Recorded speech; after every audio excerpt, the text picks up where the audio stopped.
तो दोस्तों आइए बात करेंगे इस वीडियो के अंदर कर्नाटक विधानसभा चुनाव का एग्जिट पोल जो है वो जारी हो चुका है। लेकिन एआईएमआईएम के खेमे में या एआईएमआईएम के जो चाहने वाले हैं या एआईएमआईएम के जो लीडर और नेता है वो शायद सोच रहे होंगे कि काश थोड़ा सा ज़्यादा मेहनत कर लेते तो हम भी किंग मेकर बन सकते थे या अभी भी बन सकते हैं। क्यों मैं बात कर रहा हूँ, बेसिकली आपको पता होगा कि एग्जिट पोल के अंदर कोई भी न्यूज़ चैनल, कोई भी सर्वे, कोई भी आंकड़े, कोई भी डेटास जो है वो बहुमत नहीं दिखा रही है किसी भी पार्टी को। 224 टोटल सीट है कर्नाटक के अंदर और किसी भी पार्टी को सरकार बनाने हैं तो कम से कम 113 सीट जो है उनको लाने ही होंगे। और ऐसे में एग्जिट पोल के अकॉर्डिंग जो है किसी भी पार्टी का फुल बहुमत आ नहीं रहा है, जबकि ज़्यादातर एग्जिट पोल वालों ने ये दिखाया है कि कांग्रेस के हिस्से में 100 से लेकर 110 या मैक्सिमम 112 सीट पर जो है जीत दिखा रही है, जबकि अभी भी 1 सीट या 2 सीट कम बता रहे हैं बहुमत से। जबकि जेडीएस को 21 से 29, कांग्रेस को जो है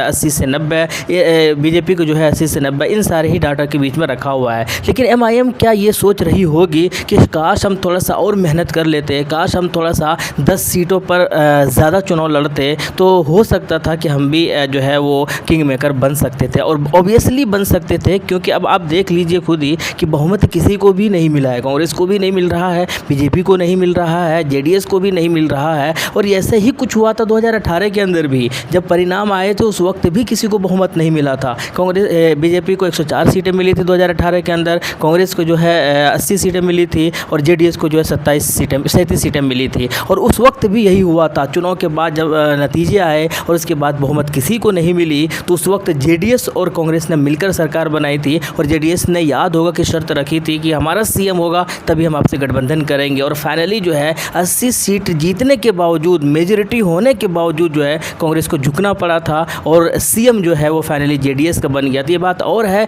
कि कांग्रेस और जेडीएस दोनों के ही नेता निकलकर, एमएलए निकलकर जो है वो बीजेपी में शामिल हो जाते हैं और सरकार वहाँ पर गिर जाती है और बीजेपी की बन जाती है। और ऐसा ही कुछ आंकड़े या इतिहास जो है एक बार फिर से दोहराने की कोशिश की जा रही है एग्जिट पोल के हिसाब से। लेकिन एमआईएम वाले क्या ये नहीं सोच रहे होंगे कि काश जो हमें ये बताया जा रहा था कि 10 सीटों पर लड़कर क्या होगा, 1-2 सीट जीत कर क्या होगा, तो शायद वो अब ये सोच रहे होंगे कि कम से कम हम अगर 1 दर्जन के आसपास वहाँ पर मेहनत करते, वहाँ पर अपना उम्मीदवार उतारते, अपना कैंडिडेट उतारते तो शायद जो है हम बेहतर कर सकते थे। और अभी इस आंकड़े के हिसाब से जो है एमआईएम किंग मेकर बन सकती थी और सारी पार्टियाँ एमआईएम को जो है अपने साथ करने की पूरी कोशिश कर सकती थी। और हो सकता था कि एमआईएम की तरफ से सीएम भी आपको देखने को मिल जाता, क्योंकि आपको ऐसा पहले भी हो चुका है। झारखंड के एग्जाम्पल ले लें, सिर्फ एक उम्मीदवार जीत कर जो है वहाँ पर बहुमत किसी के नहीं आने के बावजूद भी देवगौड़ा वो जो मधु कोड़ा जो है वो अपना सीएम बन सकता है। तो ऐसा कहीं भी पॉसिबल है। बिहार के अंदर भी किंग मेकर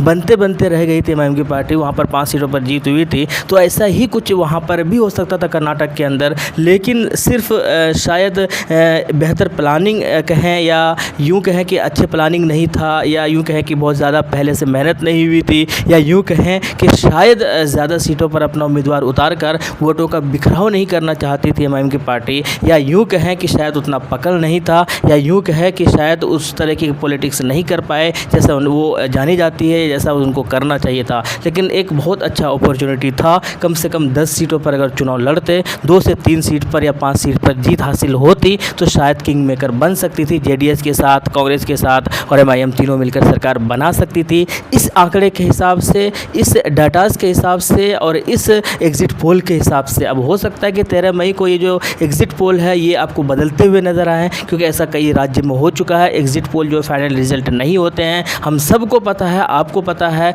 ऐसे बहुत सारे एग्जिट पोल, बिहार का इसका बेस्ट एग्जाम्पल है। वहाँ पर एग्जिट पोल के अंदर जो है आरजेडी की जीत दिखाई जा रही थी, महागठबंधन की जीत दिखाई जा रही थी। लेकिन जब नतीजे आए तो वहाँ पर नीतीश यानी एनडीए की नीतीश कुमार सरकार और बीजेपी का जो गठबंधन था उनकी जीत हुई थी। तो खैर कुल मिलाकर शायद इससे सबक सीखने की ज़रूरत है कि आप ज़्यादा सीटों पर ना भी लड़ें, लेकिन अगर आपके पकड़ चंद सीटों पर है और अगर आप जीत कर मैदान के अंदर आते हैं तो शायद आप किंग मेकर बन सकते हैं। ये उसका बेस्ट एग्जाम्पल है। और ऐसा ही आपको झारखंड में भी देखने को मिला था, ऐसा ही आपको बिहार के अंदर देखने को मिला था कि जब जीतन राम मांझी 3 से 4 सीटें जीतती है या फिर वीआईपी 2 से 3 सीटें जीतती है, वो किंग मेकर बन जाती है, उनको सरकार बनाने में उनका बहुत बड़ा हाथ होता है। तो ऐसे कहीं पर भी हो सकता है। शायद एमआईएम को थोड़ा सा पछतावा ज़रूर हो रहा होगा कि अगर हम बेहतर कर सकते करते तो शायद हम अपना बहुत ज़्यादा इफ़ेक्ट जो है वहाँ पर डाल सकते थे वहाँ के पॉलिटिक्स में और आने वाले चुनाव के अंदर भी। आपका क्या कहना है कमेंट सेक्शन में बताइएगा। मिलते हैं नेक्स्ट वीडियो में। थैंक यू, जय हिंद, लव यू।